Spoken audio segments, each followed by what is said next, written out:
Vatican సిటీలో Pope Francis అంత్యక్రియలు జరుగుతున్నాయి. సెయింట్ పీటర్స్ బాసిలికా నుంచి పోప్ అంతిమయాత్ర కాసేపట్లో ప్రారంభం కానుంది. చెక్కతో చేసిన శవపేటికలో ఉంచిన పోప్ పార్థివ దేహాన్ని ప్రార్థనల అనంతరం బయటకు తరలిస్తున్నారు. రోమ్లోని సెయింట్ మేరీ మేజర్ బాసిలికాను ఖననం చేయనున్నారు. ప్రపంచ దేశాల అధినేతలు సహా దాదాపు 2 లక్షల మంది ఈ కార్యక్రమానికి హాజరయ్యారు. రోడ్డుకు ఇరువైపులా నిలబడి పోప్ ఫ్రాన్సిస్కు తుది వీడ్కోలు పలుకుతున్నారు.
వాటికన్ సిటీలో పోప్ ఫ్రాన్సిస్ అంత్యక్రియలు జరుగుతూ ఉన్నాయి. సెయింట్ పీటర్స్ బాసిలికా నుంచి పోప్ అంతిమయాత్ర కాసేపట్లో ప్రారంభం కానుంది.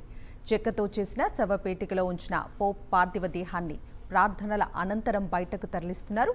రోమ్లోని సెయింట్ మేరీ మేజర్ బాసిలికాను ఖననం చేయనున్నారు. ప్రపంచ దేశాల అధినేతలు సహా దాదాపు 2 లక్షల మంది ఈ కార్యక్రమానికి హాజరయ్యారు. రోడ్డుకు ఇరువైపులా నిలబడి పోప్ ఫ్రాన్సిస్కు తుది వీడ్కోలు పలుకుతున్నారు.